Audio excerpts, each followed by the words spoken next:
Hi! Paddle games! Is that even a thing anymore? Moby Games has like a gazillion games in this category, but these kind of games are super hard to find on Steam, for example. What's up with that? A fancier name for these types of games would be breakout clones.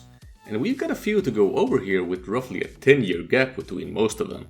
A veritable cross-section of history, filled with tiles and people who want to break them.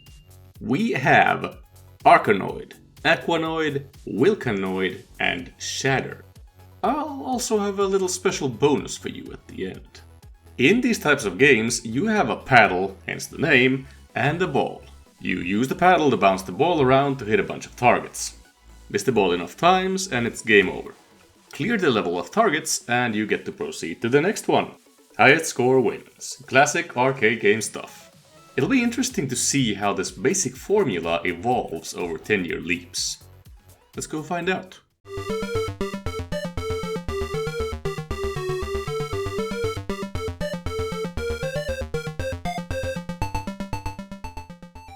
The PC version of Arkanoid, the original, most approachable breakout game, was developed and published by Taito in 1987.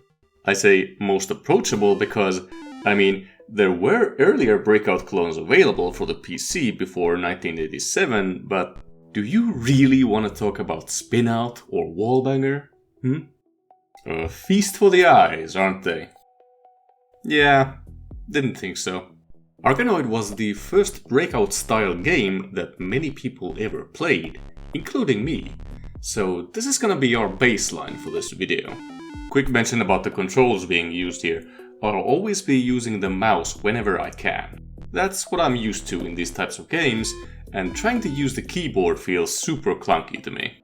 Aside from the controls, the only other option you can tweak in Arkanoid are the graphics, giving you the choice between 4 and 16 colors. Now, I didn't even realize this as a kid, but Arkanoid actually has some story going on. It's not much, mind you, which is probably why I didn't pay much attention to it, but it's there. In fact, let's watch the intro, shall we? The era and time of the story is unknown. After the mothership Arkanoid is destroyed, a craft Vaus scrambled away from it, but only to be trapped in space by someone. Right, so our paddle is actually the spaceship Vaus, but that's pretty much all the story we're getting unless we actually complete the game to get the ending. There are 32 levels in Arkanoid, plus Do, the final boss. As these are arcade games, we once again need to set some goals. After I gave the game a few initial attempts, the game was kicking my ass, so I had to adjust my expectations. My reflexes seemed woefully lacking to tackle all 32 levels, so I settled on completing 10. To get to the next level, the idea here is to use the ball to break all of the colorful bricks in the arena.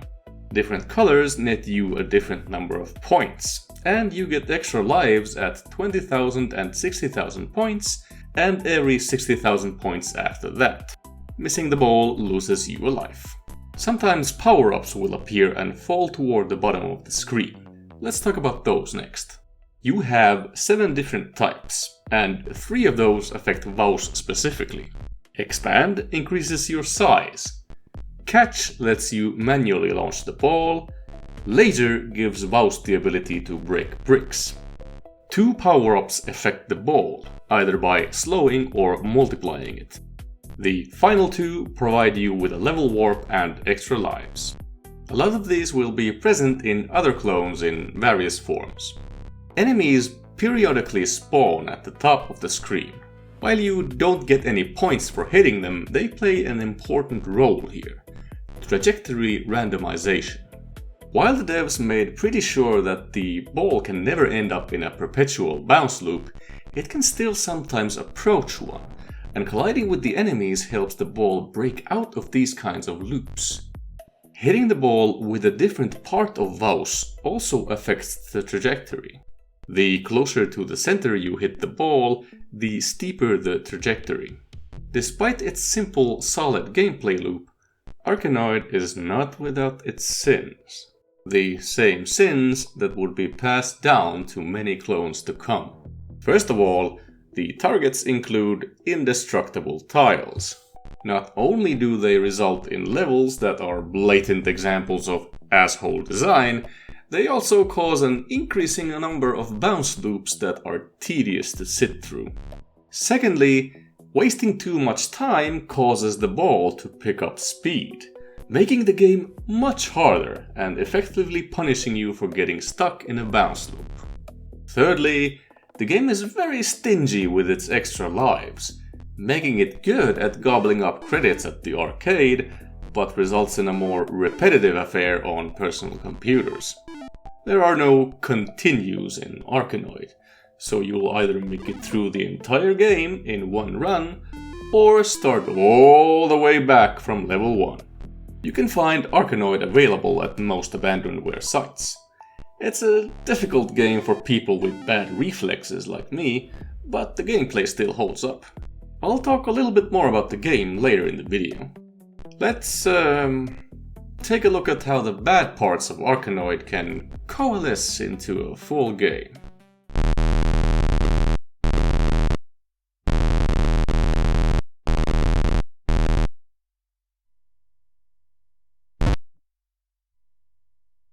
Aquanoid was made by Karsten Finger and Stefan Heinecke in 1992 as a server release for DOS. A game I kinda don't want to talk about. In fact, I want to forget ever playing it. I'll just let the readme file introduce you to the game. Welcome to all you folks who like to play Aquanoid, the ultimate breakout clone from Germany. This game has everything an arcade game player demands: great graphics, a cheat mode, tilt function, lasers, knockers, and an extensive high score list. Also, you'll get a password every 10th level, so you may continue the game at the level of your choice. Before I say anything else, why even call it Aquanoid? Because the title is blue? I mean, take Aqua Ball for example. Same type of game, plenty of aqua here, name checks out. Where's the aqua over here, huh? I don't really see it. In fact, there's zero lore or story. It's a themeless, pure arcade clone. Click here to start the brilliant action. God. Aquanoid is basically Arkanoid with more stuff. More levels, power-ups, and options. That's not necessarily praise, which we'll get to in a bit. There's nothing really here that would make Aquanoid its own game though. It has similar graphics and sound with no music. The gameplay is identical. It does have a few tweaks to the formula. There's no enemies in Aquanoid for one. You can also control the launch direction of the ball with the right mouse button. The ball itself also moves noticeably faster than in Arkanoid, but that's not really a feature. Just something to note when it comes to overall game difficulty. Speaking of which, you can tweak that from the options, but it mainly seems to affect the extras that drop from hitting bricks, or stones as the game calls them. Extras are Aquanoid's term for power-ups, and you have a whopping 24 of them. Why do we need so many? They're all expressed as seemingly random color and letter combinations, presenting you with a fun memory game as you're desperately trying to keep the ball in play. They're a chore to try and memorize, is what I'm saying. This is a good example of why more isn't always better. Apparently, the full version of the game has 150 levels, and before you say anything, no, I'm not going to reach anywhere near that. Let's keep the goal at 10 levels. You can even skip a level at the cost of half of your lives by pressing Ctrl Y. I wonder why that kind of mechanism was included. Using it was the only way I could get to level 10 though. The game is hard, man. The thing is, most of the difficulty is artificial. Cards on the table, guys. Let's talk about why Aquanoid sucks. First of all, your racket, as Aquanoid likes to call it, has false sides. The ball will, in fact, pass right through them. I thought I was just imagining things, But since we have video evidence, I can just show you the reality of the situation. Behold! Either the timing is extremely strict, or the sides just lack collision detection for some reason. Secondly, some levels just don't drop power-ups. Not a single one. You're stuck painstakingly trying to get the ball to hit every single block, sometimes multiple times. What other motivation leads to this kind of design choice other than sadism? Worst of all, the ball trajectory is linear. It doesn't matter what part of your racket you hit the ball with, the flight path will be unaffected. As there are no enemies to disrupt the path of the ball, it is super common for the ball to end up in a time-wasting rebound loop. Look at this crap. Are we having fun yet? It's only a game. Why you have to be mad? The devs even included a separate mechanic called tilt that alters the ball's trajectory by hitting space. To add insult to injury, those are limited. You get 10 tilts, which are reset every 30,000 points. Also, keep in mind that similarly to Arkanoid, there's a timer, always ticking down, that will increase the ball speed when it hits 0, further penalizing you for getting stuck in these nearly unavoidable loops. Oh, did I mention that the power-ups can be negative? This game hates you. There's a thing referred to as the barrel help indicator that at least gives you some clue as to whether the currently falling bonus is positive, negative, or something in between. The full version cost €10 or $15 back in the day. €10. For this? Looking at some old YouTube videos, it used to be a lot more. I mean, there is evidence of people genuinely enjoying the game, but Karsten, Stefan, guys, I appreciate the confidence, but no. Just no.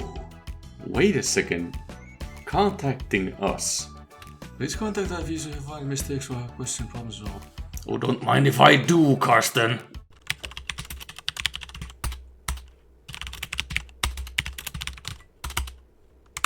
If you hate yourself and wish to throw away some of your precious time on this earth, you can find Aquanoid freely available on abandonware sites. I would much rather you try some of the other upcoming games instead. Alright, geez. We've hit a bit of a low point here, but don't worry, things are going to get better and better from here on out. Let's jump 9 years forward.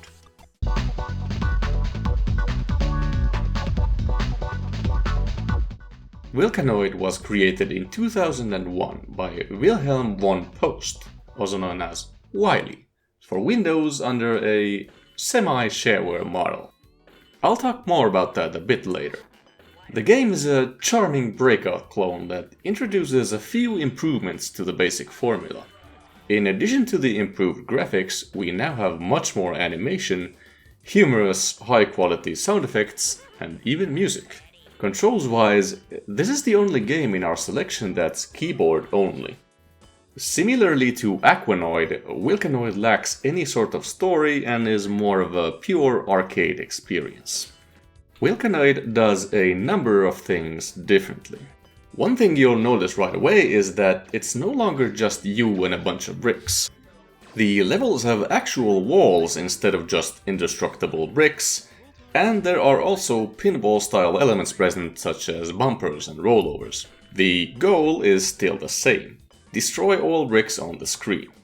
However, this time you might need to hit a button or to destroy a special obstacle before you can access different sections of the levels. These sections can sometimes extend off-screen, with the view switching to monitor the area where the ball is currently traveling. This gives the levels a much more handcrafted feel than those of the previous games, and you can even create your own using the level editor. Different levels also have different wall powers. Wall powers are effectively special launchers that imbue your ball with an ability for a short while.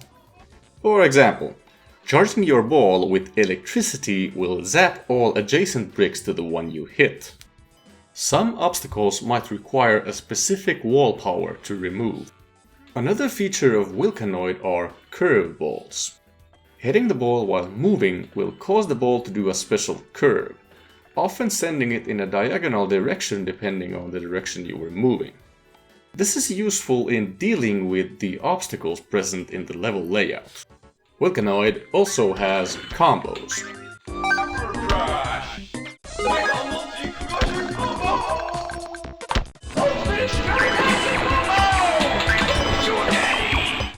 With a maximum combo of 25 bricks for 50,000 points. You've got 6 basic power-ups in Wilkanoid, such as the usual extra lives, paddle size increases, and lasers. Laser power! However, this time the power-ups don't cancel each other out. You can even stack certain power-ups like paddle speed and multi-ball. Some power-ups are only available in certain levels, like Hungry Alien for example. You will note that level warp power-ups are conspicuously absent. It turns out that if the levels are well made and interesting, there's no need for level skips. So, what does semi-shareware mean? Wilkanoid only has 3 worlds with 5 levels each, and with my Arkanoid and Aquanoid training, I was able to meet the goal of 10 levels relatively easily, thus completing the first 2 worlds. The third world, Magic World, is only available in the full release of Wilkanoid. I got something to say about that though. It may not exist. Why do I say this? Well, let's look at the evidence. Starting off with the README file. The purpose of these files is to describe what the directory containing them is all about, and are often a critical source of information, especially regarding older games. Searching the file with the keyword wizard will bring you to the different worlds section. It starts with the following words. The complete version of Wilkanoid will have 3 different worlds with different themes. Nowhere in the file is there a mention of where the complete version can be found, or a timeline when it might be available. There's only the vague mention that such a version could, in theory, exist in the future. Based on a forum discussion, an extended demo version with a partial magic world may have existed, but as mentioned, it's very difficult to find any evidence of that. The same discussion also claims that there's a video showcasing the complete version, but upon closer inspection, it's very clear that the video is just a mishmash of custom levels. I'll leave a link for that in the description in case you're interested. Coming soon seems to be the red line connecting the README, the forums, and the current Wilkanoid website together. Even more power-ups are coming, more crystals are coming. Support for custom worlds will follow in a later version. We'll do this in the future. It establishes a pattern of promising and not delivering. I sent Wiley an email asking for more information regarding the original Wilkanoid, but he never got back to me, thus reinforcing said pattern. It's because of these things that I believe Wilkanoid's development had permanently stalled somewhere around 2006 or years earlier. If you have more information regarding the ultimate fate of the game, I'd be happy to know more. Leave a comment below. You can find the new and improved Wilkanoid 2 available at wilkanoid.net. Check the video description for a direct link. There's a free version and a premium version available. The premium version starts at €5 and contains all 4 official worlds, whereas the free version only contains the first. Buying the premium version seems to be a manual process, however, and based on the forum conversations, seems to rely on the developer emailing the download link.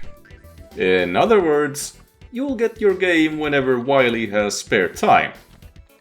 Or not. That's also a possibility. I can easily recommend giving the Wilkanoid demos a try, since they're completely free and fun to play. Wilkanoid 1, found on most abandonware sites, works on modern systems as well, so the barrier for entry is low. It does have its flaws, like lack of mouse control, certain sound effects not playing, and freezes whenever the music track loops, but overall it's an enjoyable experience. I can't recommend trying to get the full versions of Wilkanoid 1 or 2 though, due to how flaky the whole process seems to be. Wilkanoid's curveballs, an easily overlooked feature in the grand scheme of things, gave us a bit more control over the ball and what we wanted it to hit. Can we do better though? Wilkanoid is good, but it can be better. Let's jump another 8 years forward.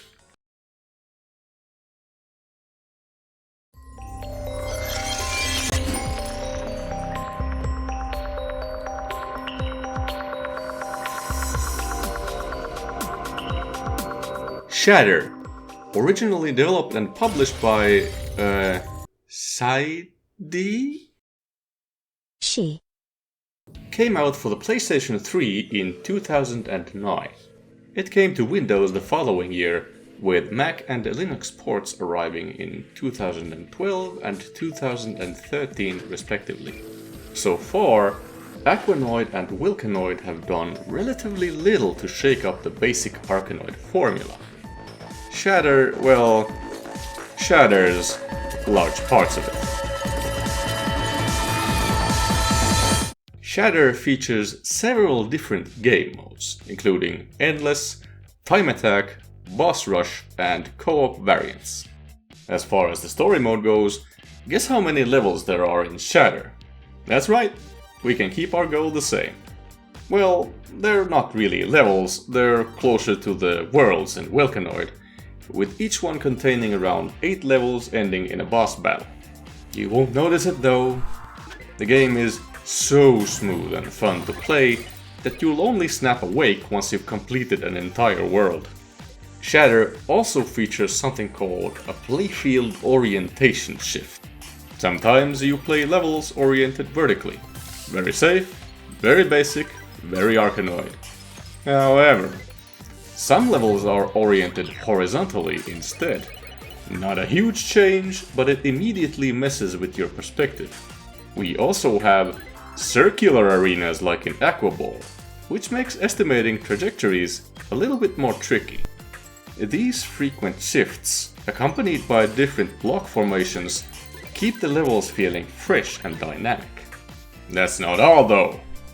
Shatter introduces physics into the equation and gives you tools to manage it.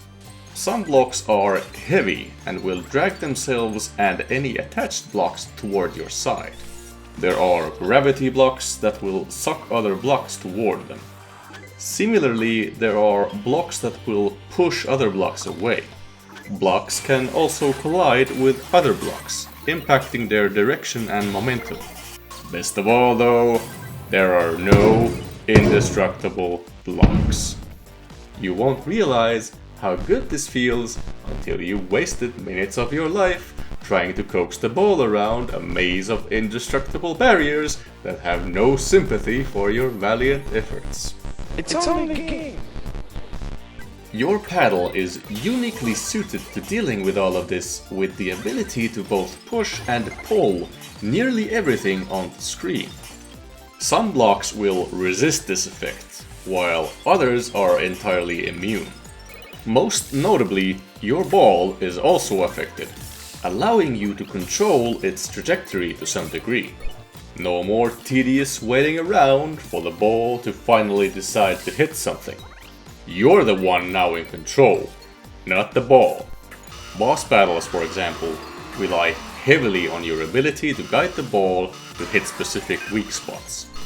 Hitting the blocks will cause them to shatter into fragments.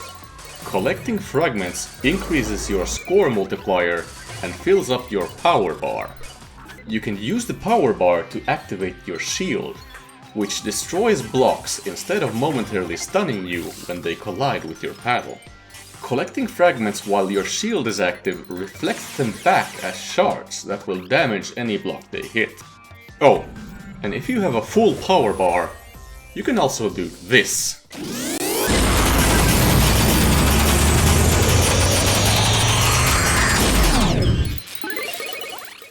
Shatter only has 6 power-ups to collect, with 2 of those transforming your ball. The thing is, with how many abilities you already have built in, there's much less of a need to fish for power-ups. After factoring in push, pull, shield and shower storm, you basically start with 4 permanent power-ups, which is exactly 4 more than in any of the previous games. Hell, you even have a 5th risky ability that gives you multi-balls at the expense of your lives by hitting minus. You know, it says a lot about Shatter that when I was having audio issues on my first playthrough, I just sat down and re-recorded a new playthrough with the correct audio settings. It's just that good. Not that I was able to resolve all of the audio issues though. You see, there's a bug that causes certain sound effects to loop indefinitely, like firing off a shard storm or hitting one of the triangle shapes.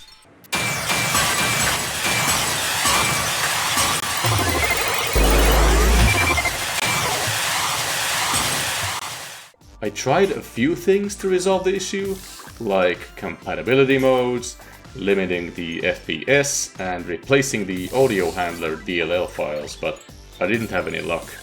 I tried asking around at the Steam forums as well, but it's pretty quiet over there. The sounds are actually high quality and well thought out, when they're not broken beyond all belief, but maybe adjust the music volume to be a little lower to hear them better. There's also a version of the game called Shatter Remastered available, but based on the comments online, it seems to be a mobile port by a different developer. Yeah, maybe steer clear of that one and get the original version instead. You'll find that and the soundtrack edition on Steam for only a few euros or dollars. At that kind of price, I absolutely recommend giving it a shot. Now, I told you earlier that I had a little bonus here at the end. We're going back to Arkanoid.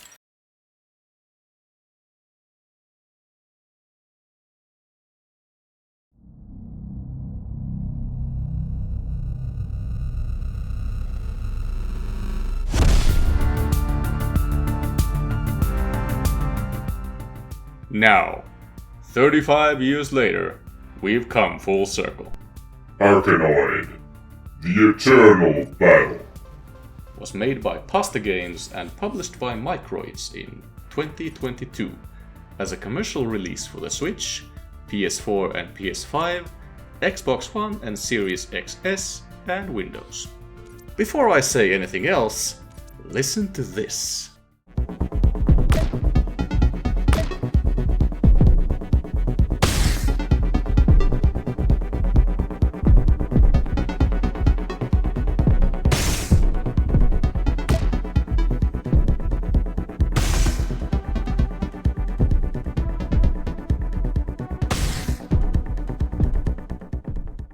This music goes hard. There's a sort of quiet desperation in the air here, giving you the feeling that Eternal Battle has everything to gain and everything to lose. As if this was the one chance to bring Arkanoid back. I love it. Back in my Pac-Man discussion, I played a more modern addition to the series. There, and here as well, I expected this newer entry to be some form of fancy 3D-ification of the original game, with tons of bloat added in and irrelevant mechanics sprinkled on top. Instead, what I found was a relatively lean and pure implementation of the classic game, with modern improvements designed to enhance the game, not to make it into something different. I'll say the exact same thing for Eternal Battle. How does our story continue? Let's take a look. After stopping the unidentified lifeform invasion in Sector 9, the Arkanoid roams the galaxy in search of peace. But from the darkest corner of the universe, an old enemy has returned, seeking revenge. Our old arch-enemy, Doe, has returned. And so the mothership Arkanoid sends the new and improved Revaus to take care of the space walls in our way. As far as the actual differences go compared to the original, we have vastly improved graphics and animation, great sound effects and music, and a total of 4 different game modes, which I'll talk about in a bit. The ball speed increases smoothly over time each time the ball hits a brick, rather than with sudden jumps at specific intervals. We've still got enemies appearing as normal, but this time they'll warp in whenever and wherever they feel like, and give you a large amount of points for hitting them. This is kinda annoying when they spawn directly on top of your ball, and might force you into making split-second decisions. We have 3 more power-ups than in the original, bringing our total to 10, which is somehow still 58% less than in Aquanoid. This time though, power-ups that alter the Revaus now stack up to 2 times, and also carry over from round to round in addition to your score multiplier. As far as the game modes go, Neo is your new and revised game mode with a whopping 45 levels, which mercifully gives you a new life at every 20,000 points. You can even continue from the current level with 3 lives at the cost of half your points. You've also got Retro mode, which is just the classic Arkanoid experience with a new layer of paint on top. You've also got a local versus mode and a super special gimmick mode called Eternal Battle. In it, you engage in an Arkanoid battle royale, simultaneously with 24 other players in a series of dynamic rounds lasting roughly 10 minutes. Your goal is to try and keep gaining as many points as you can, with the player in last place getting eliminated at regular intervals. The top 4 players will move on to challenge Doe in a final battle, but ultimately there can be only one. I don't know what it is about Eternal Battle, but the gameplay loop of Neo was so smooth and addictive that it made me ambitious. Before I knew it, I had thrown away my goal of 10 levels and instead, I wanted to beat Neo. All 45 levels. I mean, this was still Arkanoid, right? I could barely make it to level 10 in the original game. Well, I found myself blowing past through 20 or 30 levels at a time, so Neo was clearly the more accessible game mode. It felt like my training with all of these games was finally starting to pay off. I could feel it. Victory was within reach. Eventually, I got the God run. I made it all the way through to Doe and whooped his red ass. A rank with 10 lives to spare, baby. Kind of an epic note to end this particular journey on, if you ask me. Arkanoid: The Eternal Battle is a commercial release that can be found on storefronts like Steam and GOG. It regularly comes on sale, sometimes at an over 90% discount. I bought it for less than €1. Easily worth it. Go get it. Go play it. Do it. Wow. Bit of a wild ride this time around. I went from a rusty amateur who could barely manage 10 levels to an almost competent tryhard who could suddenly manage 45 levels over the course of making a single video. This was fun. Mostly. I mentioned this in a previous video, but you don't necessarily need a wealth of features and content to make an addictive game. Sometimes all you need is a ball and a paddle. Let me know your favorite Breakout clone from any era in the comments below. And if anyone knows the ultimate fate of Wilkanoid 1, please mention that in all caps. The next video is going to be a bit special. It'll be my 10th video on this channel, so it might not be in the same format that you're used to.